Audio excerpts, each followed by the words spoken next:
Zeno Capi Service avec Jody Daniel Kachama.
Mesdames et messieurs, bienvenue dans cette deuxième partie de l'émission de la vie au quotidien au Capi Service.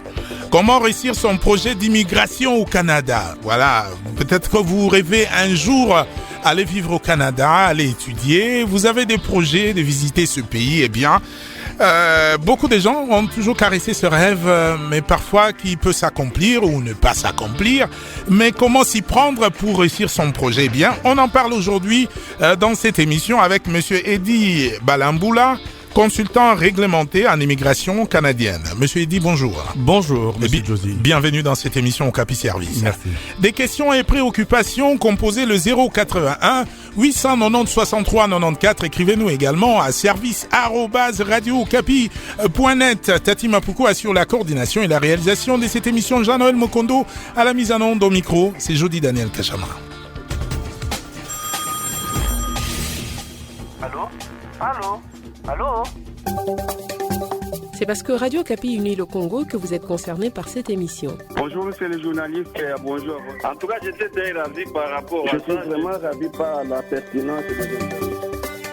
Habitants de toutes les provinces, parole aux auditeurs et votre émission. Vous donnez votre avis sur les grands thèmes de l'actualité ou les petits tracas de la vie de tous les jours. À vous aussi de proposer des solutions. Chacun doit avoir la conscience qu'il n'a pas bien travaillé. Les intouchables dans ce pays n'existent pas. Suivez cette émission chaque jour de 13h à 14h, heure de Kinshasa. Parole aux auditeurs, une émission à réécouter du lundi au vendredi à 21h. Encore une fois, bienvenue dans cette deuxième partie du magazine au Capi Service. De nombreuses personnes caressent le rêve d'aller un jour étudier ou vivre au Canada. D'après certains, le Canada offre plusieurs opportunités d'immigration et des meilleures conditions de travail et de vie, ce qui attire pas mal des Africains à la recherche des meilleures conditions de vie en dépit du froid qui caractérise ce pays de l'Amérique du Nord. Quelles sont les conditions d'immigration au Canada? Que faire pour concrétiser un jour votre rêve d'aller vivre dans ce pays? Monsieur Eddy Balamboula, encore une fois, bonjour. Bonjour, Jody. Vous êtes consultant réglementé en immigration canadienne. C'est bien ça. Alors, est-ce que c'est possible un jour de concrétiser ses rêves d'aller vivre au Canada? Absolument, ça arrive tous les jours. Il y en a beaucoup. Tous les jours. Ah oui, il y en a beaucoup qui arrivent à concrétiser ce rêve, oui. Qui, moi j'appelle un projet. C'est un projet de vie, mais on arrive à le réaliser si on est bien préparé, on est bien entouré et on sait quoi faire, qu'est-ce qu'il faut faire, comment s'y prendre. Eddy, comment s'y prendre? Écoutez, il y a plusieurs choses à faire. Tout d'abord, c'est important de signaler que vous pouvez entreprendre ce projet seul parce que l'immigration au Canada, c'est de l'ordre public. Vous pouvez obtenir ces informations sur le site d'Immigration Canada. Par contre, si vous voulez bien faire votre travail et vous assurer que votre projet soit mené à bon port, ce serait essentiel pour vous de vous entourer des personnes capables de vous accompagner. Et comment cela se fait? Je désire commencer par préciser qu'au Canada, l'immigration est un domaine de droit, un peu comme ici et partout ailleurs. Il y a des personnes qualifiées, autorisées surtout à accompagner les candidats qui souhaitent se faire accompagner à justement accomplir ce rêve. Par exemple, les consultants réglementés en immigration canadienne ou bien les parajuristes ou encore un avocat qui a eu une formation qui a terminé peut accompagner quelqu'un du début à la fin pour arriver concrétiser son rêve, c'est ça. Et donc c'est important pour moi de souligner cela, et nous entrons dans cette catégorie-là parce que nous sommes accrédités pour accompagner les candidats. Maintenant, comment ça se passe? Il existe plusieurs programmes d'immigration au Canada, et d'abord il faut souligner qu'il y a l'immigration temporaire et l'immigration permanente. Il faut faire la différence. L'immigration temporaire, c'est celle qui vous permet d'aller au Canada temporairement. Et puis retourner chez soi. Et oui, on peut prendre un exemple de quelqu'un qui va en tourisme. Donc, vous y allez temporairement pour 2 semaines, 1 mois, 3 mois, et vous revenez chez vous, vous rentrez chez vous. Et vous pouvez aller pour les études également, 1 année, 2, 3 ans, et vous revenez. Mais il y a aussi l'immigration permanente pour ceux qui souhaitent aller s'installer définitivement là-bas et éventuellement devenir citoyen canadien s'ils le souhaitent. Et donc, ce sont des voies différentes et des programmes différents. Différents avec des procédures différentes. Exactement. Exactement. Alors, prenons commençons avec celui qui veut pour une immigration temporaire, comme vous l'avez dit. Okay. Je vais visiter le Canada et puis rentrer chez moi. Ok, pas très compliqué. Vous voulez aller visiter le Canada, il faut d'abord vous assurer que vous en ayez les moyens. Les moyens, ça veut dire qu'il faudra prouver que vous êtes capable de dépenser, de payer ce qu'il faut pour vous rendre au Canada, et donc fournir la preuve de vos fonds, des fonds que vous avez. Il faut également démontrer et surtout convaincre à l'agent d'immigration qui va traiter votre dossier que vous allez revenir dans votre pays d'origine à la fin de votre séjour autorisé. Une fois que vous avez déjà vous-même, avant de soumettre votre dossier, vous savez que vous pouvez y arriver, à ce moment-là, vous rassemblez les formulaires nécessaires à remplir pour soumettre une demande en bonne et due forme. Vous rassemblez également les documents, c'est-à-dire copie de passeport, preuve de votre emploi si vous en avez un, pour assurer que vous reviendrez occuper ces postes-là et continuer vos occupations quotidiennes. Et donc, vous soumettez une demande. C'est aussi simple que ça, ce n'est pas compliqué. À ce moment-là... Et ça se fait en ligne. Ça peut se faire en ligne aussi. Ça peut se faire en ligne. Maintenant, d'ailleurs, le gouvernement essaye de tout numériser pour que tout se passe en ligne. Maintenant, si vous voulez, encore une fois, vous assurer qu'il n'y ait aucune erreur, que vous n'omettez rien, à ce moment-là, bien entendu, vous retenez les services de quelqu'un qui peut vous accompagner. Mais vous pouvez le faire tout à fait seul, si vous êtes capable de le faire. Mais il faut faire attention de ne pas, en tout cas d'éviter d'obtenir de refus.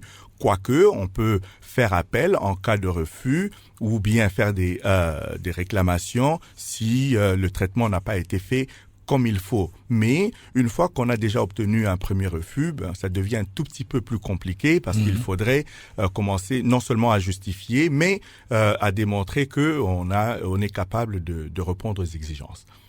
Voilà, à un moment ici, c'est l'OIM qui recevait les demandes et puis c'était transmis à Nairobi, je crois, à Nairobi ou au Sénégal pour traitement. C'est ça, tout cela a changé, c'était OIM, c'était Nairobi, c'était Dakar, maintenant c'est Paris. Et donc, le gouvernement canadien fonctionne de cette manière-là. Il a ce qu'on appelle les centres de traitement de demande.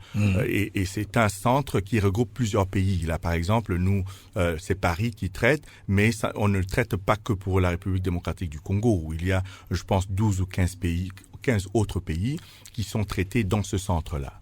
Donc, c'est comme ça que ça fonctionne. Et les demandes de visa canadiens, ça prend du temps. Il faut peut-être introduire la demande 1 mois avant ou 2 mois avant, sinon... Mais oui, c'est normal. C'est de l'administration. Il faut leur donner le temps d'étudier la demande. Vous soumettez votre demande, vous soumettez des documents en support, en soutien à votre demande. Ces documents doivent être vérifiés. Par exemple, vous dites que vous êtes employé à la Radio Okapi, vous allez pour un bref séjour de 2 semaines, visiter un membre de famille et vous allez retourner. Vous avez produit des relevés bancaires, mais on doit vérifier toutes ces informations. Ça prend du temps. Et donc, c'est normal que cela prenne un tout petit peu du temps. Mais il faut aussi savoir que le temps dépend également du programme et du type de visa que vous recherchez. Par exemple, si vous recherchez un visa temporaire Actuellement, avec la Covid, les choses ont un tout petit peu changé.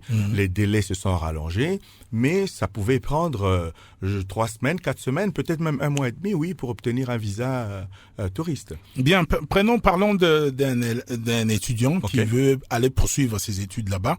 Et vous avez aussi une structure qui aide les gens dans ce sens. Dites-nous comment vous faites pour aider les gens à immigrer ou aller pour des études. Mais voilà, c'est un cabinet. Il faut faire la différence parce que je comprends, les gens parlent beaucoup d'agence. Il faut faire la différence entre une agence et un cabinet, absolument, tout à fait différent. Une agence, ce sont des structures qui se créent, il y en a plein de structures comme ça qui naissent.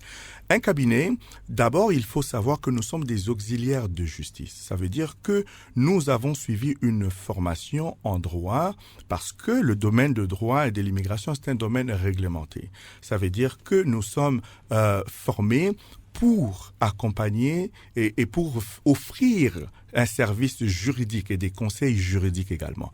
Et donc, ce que nous sommes un cabinet. Comment nous accompagnons les étudiants qui veulent aller? Tout d'abord, il faut penser au fait qu'ils doivent obtenir une admission dans une institution postsecondaire quelconque.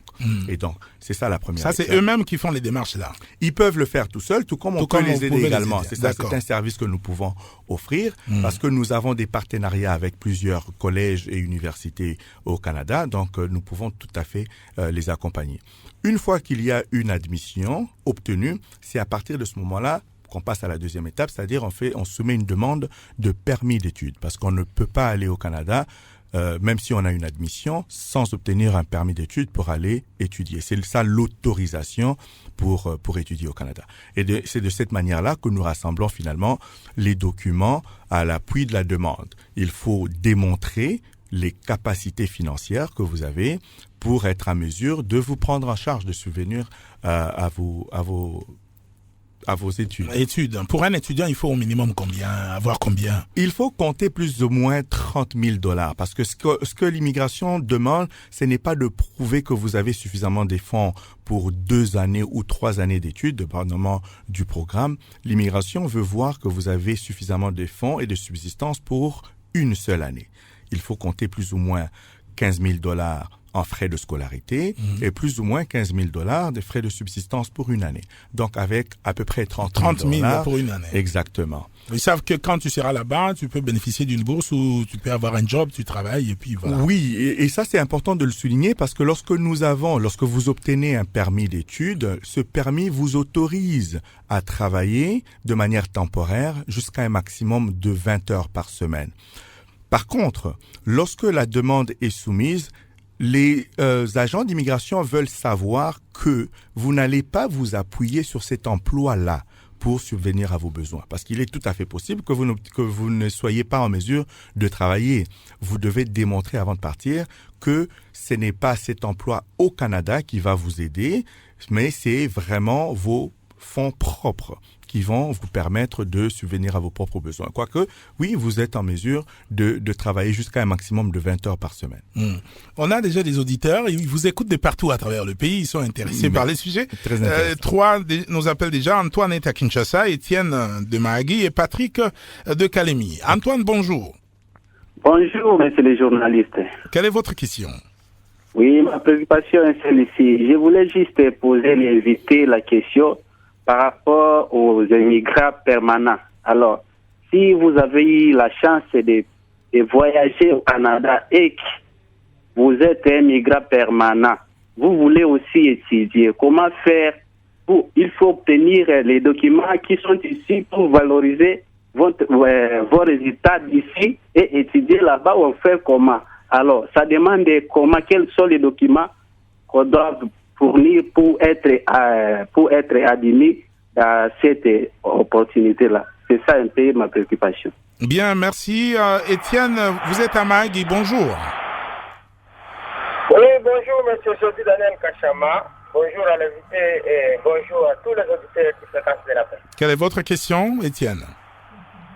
Oui, je n'ai qu'une petite contribution concernant le thème du jour.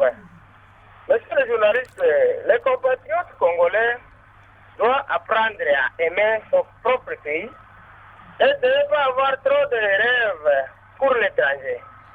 Parce que ça devient déjà un souci pour les concernés. Pourquoi je dis ça? Une fois ça ne réussit pas, ou bien si la personne peut apprendre que quelqu'un de son entourage a réussi à voyager pour l'Europe ou pour le Canada, automatiquement la personne peut piquer même crise ou paniquer facilement. Bref, mes chers compatriotes, organisons-nous chez nous et ayons l'esprit positif dans notre mémoire que tout va réussir même chez nous à République démocratique. Bien, Étienne nous dit il ne faut pas fuir le pays, restons ici et développons le Congo. Merci. Oui, je vais un peu quitter par un témoignage. Oui, lequel? Oui, j'avais un collègue avec qui on a évolué ici à Maki, chez l'ONG UN Habitat. Et lorsque notre contrat était fini, notre collègue a pris l'engagement d'aller en Ouganda, ici à Kampala, soit disant que non, là-bas, par année, on a parfois la chance de prendre quelques réfugiés pour aller en Europe. Ça fait maintenant 3 ans, le collègue est bloqué là-bas en Ouganda comme réfugié, soit disant que non, il aura cette occasion-là d'aller en Europe. Ce sont des rêves-là qu'il faut oublier et bannir dans la tête et s'organiser chez soi-même, monsieur le journaliste. Merci. Voilà Merci, Étienne. Patrick Kakouji de Kalemi, bonjour. Bonjour, monsieur Jody Gasson. Quelle est votre question? Moi, je peux commencer tout d'abord par ma préoccupation. Moi, je ne parviens pas à comprendre le comportement de nos politiciens congolais. Un politicien congolais qui prend de l'argent là, qui vole chez eux pour aller construire au Canada, en Europe, je ne sais où. Mais quand on regarde chez vous là, c'est terrible, c'est terrible. Ça peut nous donner un symbole des injures. Soi-disant que mais toi tu es comment un politicien qui vole chez eux l'argent pour aller construire au Canada, tu vois un peu ces choses là, ce n'est pas réel, hein. Il faut tout d'abord raisonner. Moi je vais insister sur nos politiciens de laisser ces comportements là, mais la question est celle-ci. Je vais poser la question chez l'invité. Mais pourquoi est-ce que les Africains ont l'habitude pareil de ne pas construire chez eux pour aller construire ailleurs? Et quel est le mécanisme? Bon, ça c'est un autre problème. On aura l'occasion de revenir là-dessus. Nous avons la réaction d'un auditeur à notre invité pour l'immigration. Nous avons commencé des projets de travailleurs qualifiés en 2016. Après, on nous a dit qu'il fallait attendre la plateforme Arima. Et puis, depuis 2016, le dossier traîne. Avec coronavirus, rien n'a évolué. Peut-on espérer 5 ans après? Doit-on refaire le dossier? Arima, qui devait assouplir l'immigration des travailleurs qualifiés, semble être lourd. Que dit-il? Un auditeur anonyme a posé cette question. Monsieur Eddy. Et alors, ce qu'il faut comprendre, c'est que avec Arima, oui, Arima a eu quelques problèmes. C'est quoi Arima? Arima, c'est un système. En fait, il existe un programme pour travailleurs qualifiés. Qu'est-ce qui se passe? Le gouvernement veut aller chercher des travailleurs qualifiés partout où ils se trouvent dans le monde parce que nous en avons besoin au Canada. Et donc, ils ont créé une plateforme. Il y a une plateforme fédérale, parce que ça, je n'ai pas expliqué comment le gouvernement fonctionne au Canada. Il y a le gouvernement fédéral, il y a également les gouvernements provinciaux, un peu comme ici. Le Québec, qui est une province du Canada, a son propre gouvernement et crée ses propres programmes. Et donc, Arima est un programme qui a été créé pour le gouvernement du Québec, la province du Québec, et donc recruter les travailleurs qualifiés à l'étranger. Et donc, c'est une plateforme informatique tout simplement pour gérer les demandes de ces travailleurs-là. Donc, cette plateforme-là permet de sélectionner en fait les candidats. Mais il faut dire qu'il existe une plateforme similaire au niveau fédéral pour tout le Canada, mais la plateforme Arima du côté Québec a eu quelques difficultés. Et ce que je veux dire à cet auditeur, c'est que généralement, lorsque vous avez un profil créé dans la plateforme Arima, le profil est bon pour 1 année généralement. Après 1 année, si vous n'avez pas été sélectionné, il faut créer un nouveau profil. Et donc, à ce moment ici, il y a eu beaucoup d'ajustements qui ont été apportés à cette plateforme-là. Je recommanderais à l'auditeur de vérifier, de s'assurer que le profil est toujours valide, ce que je doute. S'il l'est plus, de créer un nouveau profil sur la plateforme Arima et de tenter encore. Sinon, de faire la même chose, mais avec entrée express, c'est-à-dire le niveau fédéral. Donc le niveau fédéral englobe toutes les provinces. S'il souhaitait aller s'installer au Québec essentiellement, à ce moment-là, oui, il peut continuer avec Arima, exactement. Mais le système fédéral, c'est pour toutes les autres provinces, excepté le Québec, parce que le Québec a son propre programme. D'accord. Nous avons un autre auditeur en ligne, patient Paul de Kinshasa. Bonjour. Bonjour, Jodine Kachama, ainsi qu'à notre invité. Quelle est votre question, patient?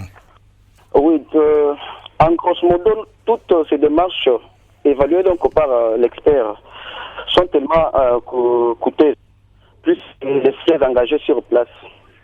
Bien que là-bas, vous avez donc la possibilité de mieux s'intégrer dans la vie professionnelle. Maintenant, j'aimerais donc savoir, là, il s'agit pour quelqu'un qui veut aller poursuivre ses études. Pour l'étudiant qui veut donc aller poursuivre donc ses études, où c'est réinscrire, donc il doit disponibiliser donc plus de $30,000. Mais qu'en est-il pour la personne qui sollicite l'immigration permanente? Car la première l'a fait de manière temporaire. Et je crois ici, il faut le signaler donc par exemple, que le rêve de certains risque un peu de s'arrêter, puisque voir la somme, en tout cas, je ne pense pas que nous qui sommes donc économiquement faibles, donc nous pouvons atteindre donc ces rêves. Donc, merci beaucoup. Bien, qu'est-ce que vous pouvez dire à un patient qui s'est dit avec $30,000, est-ce que j'arriverai un jour à immigrer au Canada? Écoutez, il faut savoir, c'est vrai, je comprends patient, ce n'est pas facile, il faut en avoir les moyens, il faut avoir le moyen de ses ambitions. Malheureusement, ce n'est pas à la portée ni à la bourse de tout le monde. Si vous ne serez pas en mesure de le faire, je comprends tout à fait, il faudrait alors à ce moment-là faire ce que l'un des auditeurs a dit, c'est-à-dire rester au pays et tenter de trouver des solutions ici. Pour ceux qui veulent s'installer au Canada de manière permanente, c'est que il faut également démontrer qu'on a les moyens d'aller s'installer. Il faut démontrer autour de 15 à 16 000 $ pour le programme Entrée Express. Ça, c'est sans compter les frais qu'il y a à payer pour le traitement de la demande au niveau fédéral et sans compter également ce qu'il faut dépenser si c'est toute une famille que vous avez, ce qu'il faut dépenser en billets et en frais médicaux, les examens de tests de langue et ainsi de suite. Donc, c'est quand même... Il me semble que c'est difficile d'aller directement avec toute la famille. Vous y allez seul? Pas tout à fait, pas nécessairement. Pas nécessairement. Ça dépend du programme que vous utilisez. Par exemple, si vous vous servez du programme Entrée Express que je suis en train de mentionner, et je le sais, le programme Entrée Express n'est pas un programme facile, mais ça n'est pas impossible non plus. Mais si vous passez par le programme Entrée Express, disons que vous êtes Monsieur Jody, vous êtes le demandeur principal, vous avez soumis votre profil. À ce moment-là, vous soumettez également les informations de votre famille. C'est la composition familiale. Donc, votre conjointe et vos enfants également. Si vous obtenez la résidence permanente, c'est pas vous seul, mais c'est tout le monde. C'est toute la famille. C'est toute la famille. C'est toute la famille. Et maintenant, cela est différent avec l'immigration temporaire. Lorsque vous faites une demande, par exemple, d'un permis d'études, il ne s'agit que de vous. Quoique, si vous êtes marié, par exemple, vous pouvez avoir obtenu votre permis d'études et votre conjoint, s'il souhaite vous accompagner, peut soumettre la demande d'un permis de travail ouvert. Étant donné que le Canada a une politique qui souhaite réunir les familles et non pas les diviser ou les séparer, il permet à ce moment-là à ceux qui sont mariés, à l'un ou l'autre, de demander un permis de travail. D'accord. Il y a un auditeur qui demande à un internaute, est-ce que il n'y a pas la loterie comme ça se fait avec les États-Unis, Green Card, il n'y a pas ces genres d'opportunités pour le Canada? Très belle question, je l'attendais celle-là. Non. Non, il n'existe pas de loterie au Canada. Et je veux vraiment expliquer cela. Il existe plusieurs programmes d'immigration. L'immigration au Canada est une immigration choisie en fonction de plusieurs critères, ce qu'on appelle le capital humain. Qu'est-ce que vous apportez à l'économie canadienne? Quel est votre âge? Quelles sont vos compétences linguistiques? Quel est votre niveau d'études? c'est en fonction Quelle est de votre expertise? Quelle est votre expertise, expérience de travail? Combien d'années d'expérience de travail vous avez? C'est tout cela que l'on regarde. Est-ce que vous pouvez apporter quelque chose à l'économie canadienne? Et donc, un certain nombre de points vous sont attribués et c'est en fonction de cela que soit vous pouvez être invité à soumettre une demande de résidence permanente ou bien, si vous avez une offre d'emploi, faire la demande d'un permis de travail. Mais non, il n'existe pas de loterie au Canada comme le DV Loterie aux États-Unis. Ça n'existe pas. Il y a énormément de charlatans qui se servent de cet exemple-là des États-Unis. Vous allez voir ce qu'on appelle communément ces agences-là. Ils vont vous dire Loterie Canada. J'ai reçu énormément de demandes, de courriels, des appels pour poser ces questions-là. Non, ne vous faites pas arnaquer. Il n'existe pas de loterie au Canada. Le seul programme qui peut être assimilé à un système de loterie, exactement, c'est le programme de parrainage des parents et grands-parents. Ça, c'est pour ceux qui sont déjà résidents permanents ou canadiens qui veulent faire venir leurs parents. Ok, c'est seulement eux qui vont faire ce qu'on appelle une déclaration d'intérêt d'abord, et il y a un nombre limité des places, et le gouvernement va dire bon, nous allons octroyer, par exemple, un maximum de 10 000 personnes qui seront autorisées à parrainer leurs parents. Donc, puisque ce n'est pas sur une base de pointage ou de quelque façon que c'est vraiment un tirage. Ça, c'est assimilé à la loterie, mais ce n'est pas pour ceux qui sont à l'extérieur. Non, pas du tout. Pour ceux-là qui sont déjà... Exactement. Et je n'ai pas mentionné ceci. Oui. Nous sommes le cabinet Balkan Immigration Service. C'est comme ça que nous nous appelons, Balkan Immigration Service. Donc, pour ceux qui auront des questions supplémentaires à nous poser après l'émission, vous pouvez nous visiter soit sur notre site internet www.balkanis.ca ou nous envoyer carrément un courriel à l'adresse kinshasa@balkanis.ca. Et Balkan veut dire quoi? Balkanisation? Non, pas balkanisation, c'est Balamboula. Je suis le fils de monsieur Balamboula Moulabi et donc c'est le diminutif de Balamboula et de Can pour Canada. Balkan. Service d'immigration. D'accord. On va accueillir Marcel de Moueka et Justin Calabia depuis Arou. Marcel, bonjour. Bonjour Marcel. Il n'est plus là. Justin Calabia depuis Arou. Bonjour. Bonjour monsieur, je dis Daniel Kachama. Bonjour à tous les auditeurs et auditrices de la radio Capi ainsi qu'à notre invité Eddy. Quelle est votre question, Justin? Oui, j'ai une question et avant que je pose ma question, j'ai une suggestion, monsieur Ojedi. Laquelle? Oui, la suggestion est celle-ci. Il est vrai que le Canada offre plusieurs opportunités et un grand revers est celui qui retient d'abord que rien n'est bon ailleurs que dans la maison de son père. Le Canada, c'est un bon pays, monsieur Ojedi, pour vivre. Mais moi, personnellement, je ne partage pas ce rêve. D'aller un jour vous installer là-bas. Mais vous pouvez y aller pour des études et revenir au pays. Bon, je peux y aller comme vous dites, je peux y aller. Le Congo a tout, plus que le Canada, ce que je crois, monsieur Jody. Nous, les jeunes Congolais, nous devons apprendre à aimer ce pays, car nous n'avons pas un autre pays, monsieur Jody. Vous voyez, nous, les jeunes Congolais, nous avons un comportement un peu... je ne sais pas si c'est une coutumance, quoi. Nous voulons envier d'aller ailleurs, vivre au Canada, en Europe, c'est ce que nous voulons. Or, ces pays, il y a d'autres gens qui ont besoin de vivre ici chez nous au Congo. Et maintenant, ma question est celle de savoir, monsieur Jody, oui. Pourquoi le Canada offre ces opportunités seulement qu'aux Africains? J'aimerais que l'invité puisse me donner cette nuance-là. J'ai une zone d'ombre là. D'accord, merci. Monsieur Eddy, les opportunités, c'est seulement pour les Africains? Absolument pas. Absolument pas.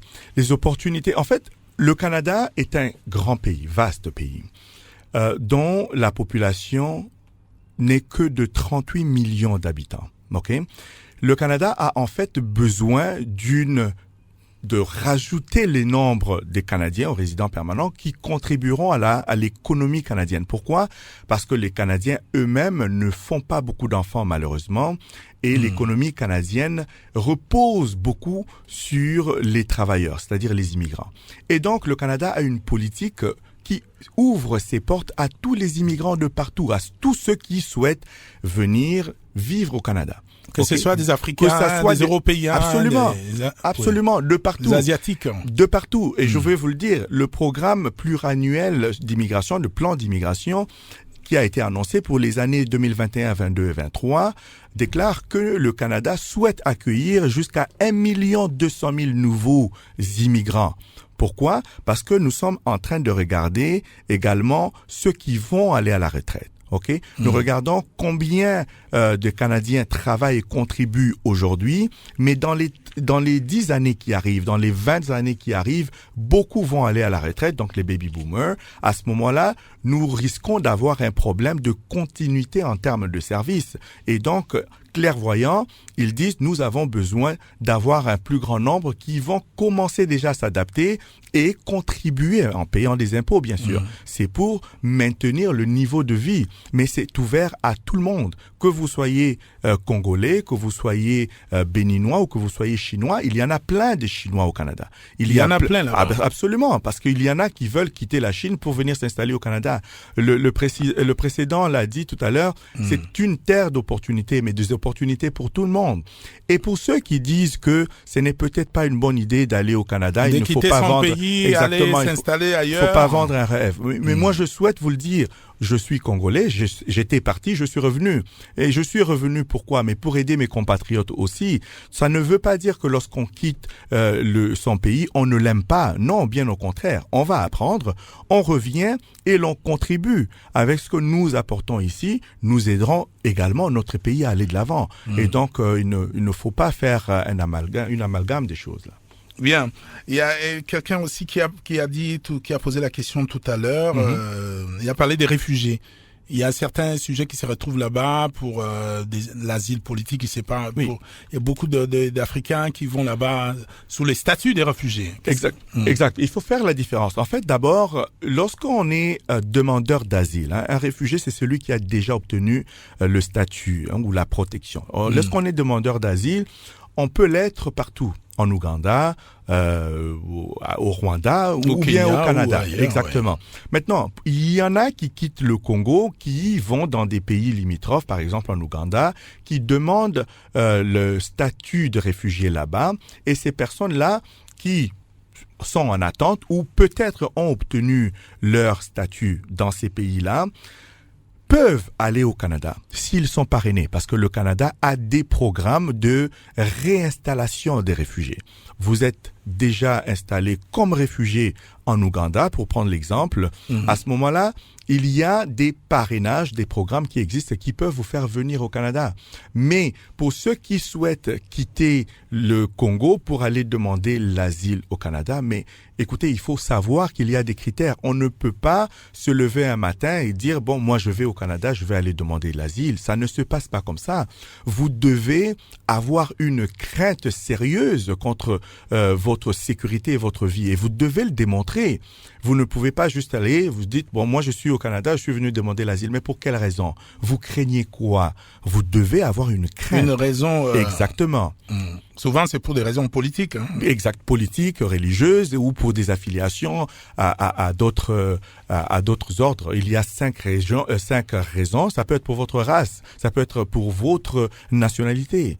On peut demander l'asile pour cela, mais encore une fois, vous devez être en mesure de démontrer vos craintes. Il ne suffit pas de dire, moi j'ai des problèmes politiques dans mon pays, je viens demander l'asile. Vous pouvez le dire, mais il y a certains qui fabriquent les histoires comme ça. Et malheureusement, et c'est ce qui cause des problèmes. Et d'ailleurs, c'est très bien que vous mentionnez cela, parce que cela entache justement la réputation des Congolais ou d'autres nationalités. Nous allons prendre l'exemple de quelqu'un qui a soumis une demande de permis d'études, qui a dit, bon, moi je vais au Canada, je vais aller pour les études. Oui. Une fois arrivé là-bas, on retourne sa veste, on dit, ben moi je vais demander l'asile.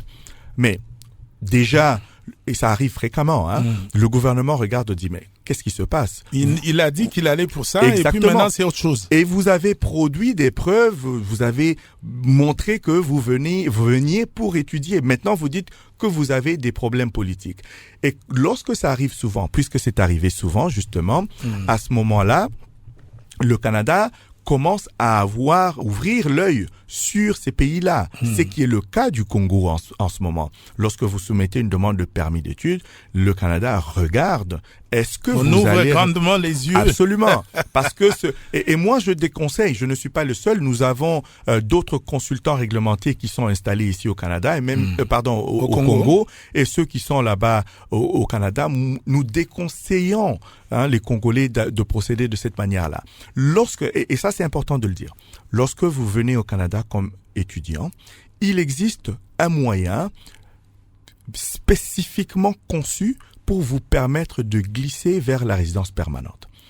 Comment ça fonctionne? Vous étudiez pendant votre période d'études de 2 ans ou de 3 ans. Vous avez terminé vos études. À ce moment-là, le Canada vous donne le droit de soumettre ce qu'on appelle une demande de permis de travail post-diplôme. Lorsque vous avez respecté tous les critères, vous avez étudié. Vous demandez un permis de travail.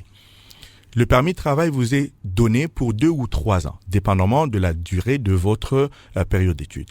Mais lorsque vous avez travaillé pendant au moins 1 année, vous pouvez maintenant demander la résidence permanente. Pourquoi aller demander l'asile alors qu'il y a une voie spécifiquement conçue pour vous retenir? Et c'est ça la politique du Canada. Le Canada veut retenir les étudiants parce qu'ils ont étudié dans leurs universités. Ils connaissent bien. Exactement. Voilà. On veut vous retenir. Mais ceux qui choisissent d'aller vers le chemin de la demande d'asile, ça ne fonctionne pas toujours. Et pourquoi prendre ce risque?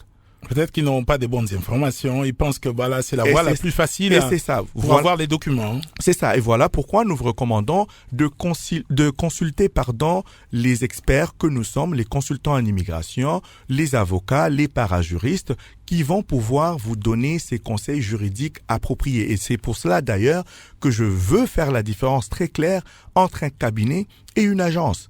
Parce que nous travaillons avec la loi d'immigration. Nos conseils juridiques reposent sur la loi et les règlements qui sont conçus pour encadrer le fonctionnement de l'immigration. On va accueillir un auditeur et un épicurien depuis Arou. Bonjour. Ehan, bonjour. Bonjour, monsieur Jeudi. Bonjour à l'invité. C'est Jean épicurien et Thomas depuis Arou. C'est plutôt Jean. Qu'est-ce que vous avez à nous dire par rapport à l'immigration?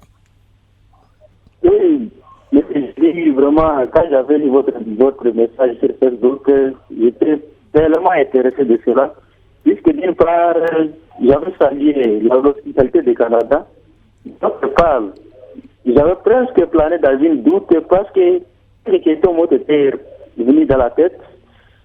Est-ce que, d'après une nouvelle colonisation qui renaît, est-ce que quand les immigrants seront là nombreux, ils ne connaîtront pas la situation qu'avaient connue les Israélites en Égypte? Voilà, quelle était la situation des Israélites en Égypte? On les avait maltraités?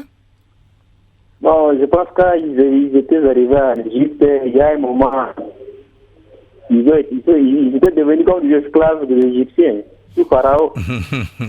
D'accord. Alors, c'est ce qui nous fait douter. Hein. D'accord. On va accueillir Marcel de Moueka. Bonjour. Bonjour, monsieur les journalistes. Quelle est votre question, Marcel? Voilà, ma préoccupation est celle-ci. Premièrement, je dois d'abord remercier monsieur l'invité du jour de toutes ces explications parce que j'attendais aussi ces moments pareils. Avant que je pose ma question, je dois un peu dire à nos amis, le sujet du jour n'est pas celui-là, ce qu'ils abordent là, non. L'invité est venu montrer comment immigrer pour le Canada et non abandonner la RDC, ceci, cela, non, en fait.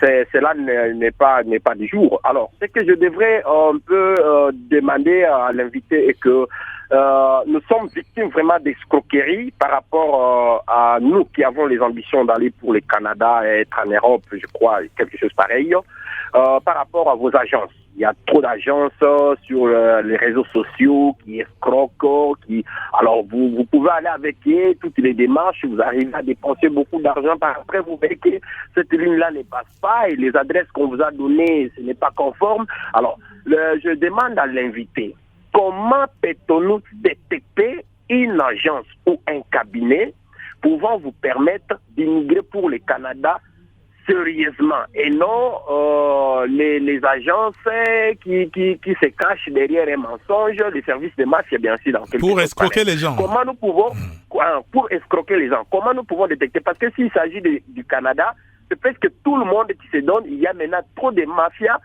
dans les réseaux sociaux. Il y a trop d'universités. Là, on trompe les gens pour Canada. Vous faites toutes les demandes d'inscription et autres. On vous escroque l'argent par après. Vous trouverez qu'il n'y a pas de réalité. Alors, c'est ce que je vais demander à monsieur l'invité, avec tout le respect, qui nous démontre vraiment comment peut-on détecter une structure qui peut vous permettre de voyager pour le Canada. Je crois que c'est ce que j'avais vraiment comme préoccupation. Comment détecter une structure sérieuse? Il y a tellement de charlatans dans ces secteurs. Monsieur Edi Balamboula. Excellente question.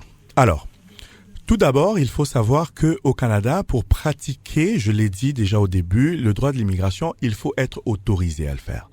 Seuls les consultants réglementés en immigration canadienne, les parajuristes, les notaires pour le Québec et les avocats sont autorisés à pratiquer, à accompagner, à aider, à guider et à percevoir de l'argent. OK? Toutes les autres personnes qui le font sans être membres d'un barreau quelconque ou bien d'un conseil de réglementation ne sont pas autorisés de le faire. Comment détecter les vrais ou différencier les vrais défauts? Oui. Par exemple, moi, je suis un membre du conseil de réglementation de consultants en immigration du Canada. Vous allez sur Google, vous écrivez tout simplement CRCIC. Ça, c'est le conseil de réglementation des immigrants au Canada, de consultants en immigration au Canada. CRCIC. Okay. Vous allez là-dessus et vous allez avoir quelque part un lien qui vous permet de vérifier. Il y a un registre public. Vérifier ceux qui sont enregistrés, les membres qui sont enregistrés. Vous connaissez mon nom, je suis Edi Balamboula. Vous allez là-dessus, vous allez avoir une liste, une page de recherche, vous écrivez Balamboula et cliquez sur rechercher. Vous allez voir le nom de Monsieur Edi Balamboula avec mon numéro, d'accord, qui vous permet de voir que je suis en règle et enregistré. Vous cliquez là-dessus, vous voyez également le nom de notre entreprise Balkan Immigration Service. Ça, c'est un moyen de le faire. Vous pouvez le faire également pour les avocats et les parajuristes, par exemple. Moi, je suis également parajuriste, membre du barreau de l'Ontario. Vous faites la même chose. Sur Google, vous écrivez barreau de l'Ontario, vous recherchez un membre. Tout simple. En fait, ce que vous devez faire, ce que vous voulez faire, c'est de vous assurer que c'est une personne qui est légalement enregistrée et reconnue pour offrir ses services. Pourquoi? Parce que nous avons des obligations, nous avons des comptes à rendre. Si, pour une raison ou une autre, un dossier tourne mal, mais moi, je rends des comptes auprès du conseil. Vous comprenez? Toutes ces agences qui n'ont aucune référence, qui n'ont des comptes à rendre à personne, eh bien, vont constamment continuer à escroquer parce qu'ils ne rendent aucun compte à personne. Donc, il faut toujours prendre la peine de vérifier. Il faut prendre la peine de vérifier. Allez sur Google, allez faire la recherche. CRCIC, Conseil de réglementation des consultants en immigration du Canada, et vérifiez également avec les noms des personnes qui disent qu'ils sont à mesure ou autorisés de vous accompagner. Au Canada, c'est très clairement établi dans la loi. Et puis, Jean, depuis Arudi, est-ce qu'on ne va pas subir le même sort que les enfants d'Israël en Égypte? On va nombreux au Canada et puis on devient des esclaves là-bas. Absolument pas. Et je vous ai dit tout à l'heure, la superficie du Canada, je l'ai vérifié tout à l'heure, est d'à peu près 10 millions de kilomètres carrés, avec seulement 38 millions d'habitants. La superficie des États-Unis est d'à peu près 9 millions de kilomètres carrés, avec autour de 400 millions d'habitants. Wow. Est-ce que vous comprenez la différence? Le Canada a besoin des gens. Absolument. Il y a de la place pour tout le monde. Malgré le froid. Malgré le froid, c'est correct. On s'y habitue. Ça fait 20 ans que je réside dans ce pays-là. Je suis habitué.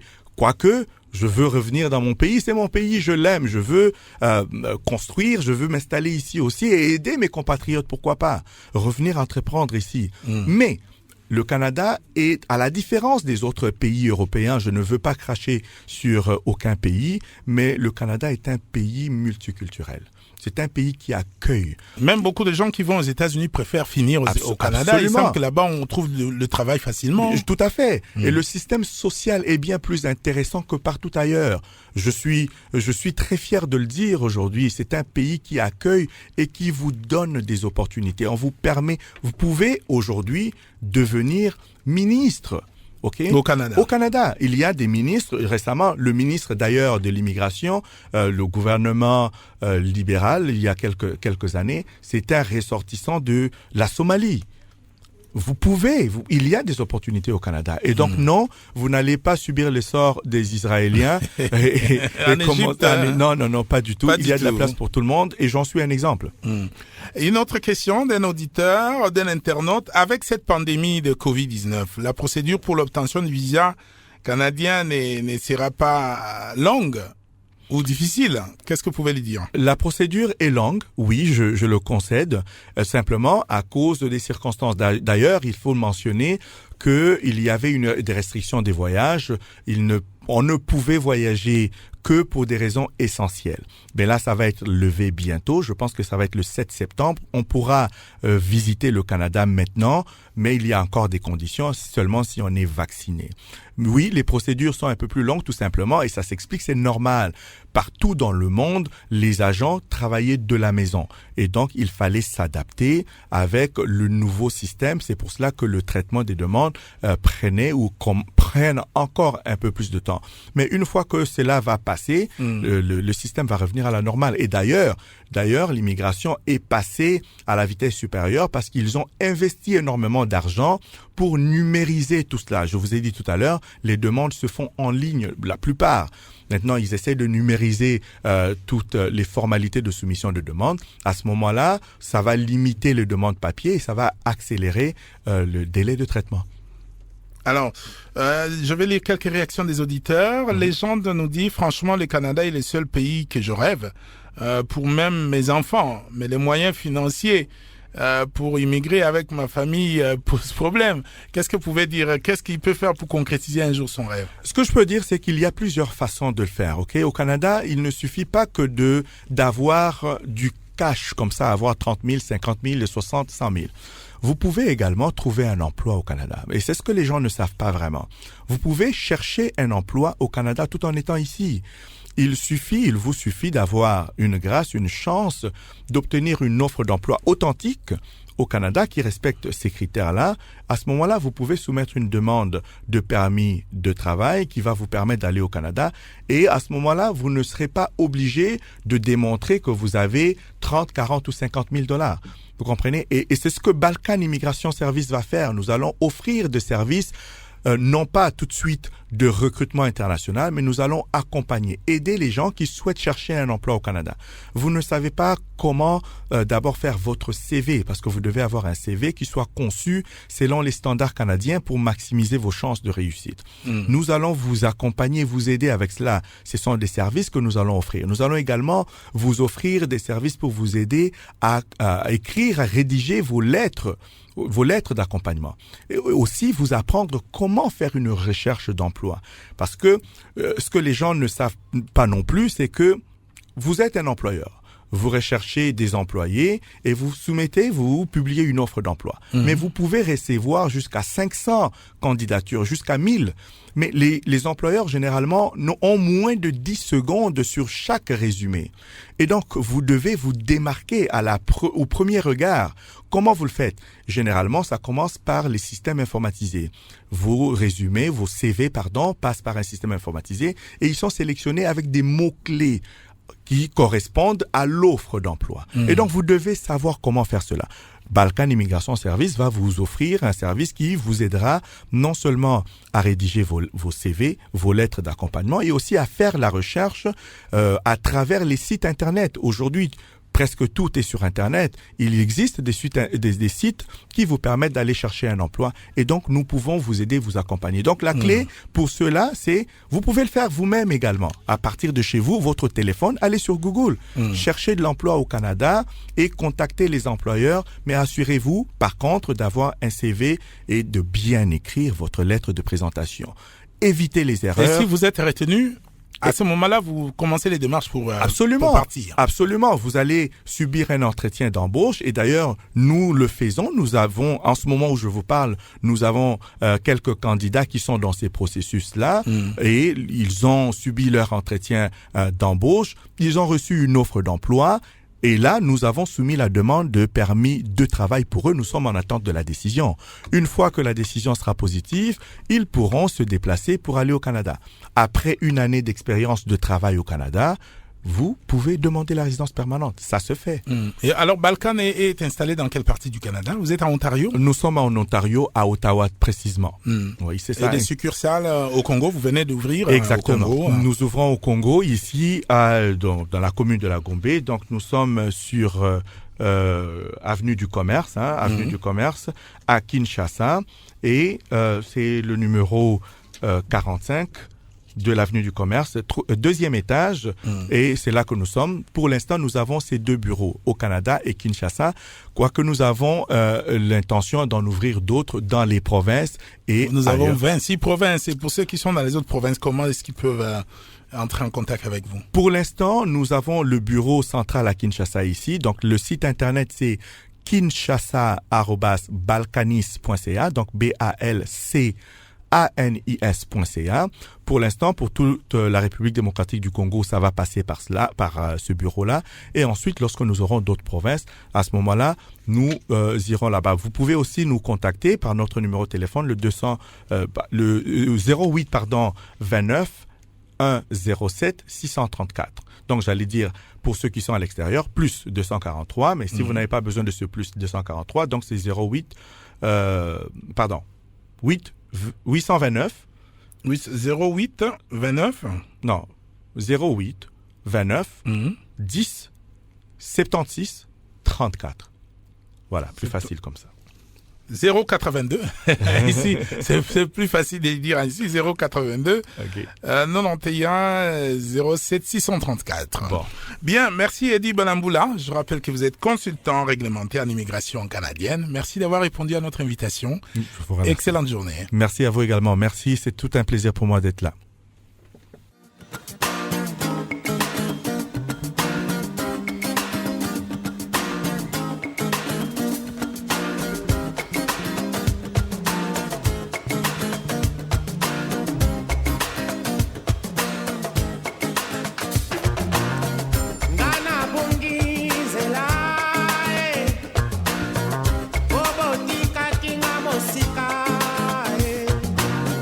Yango na komaki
Fidèles auditeurs, c'est par ici que s'achève ce magazine de la vie au quotidien au Capi Service. Merci de nous avoir suivis. Tati Mapuko a assuré la coordination et la réalisation. Jean-Noël Mokondo à la mise en onde.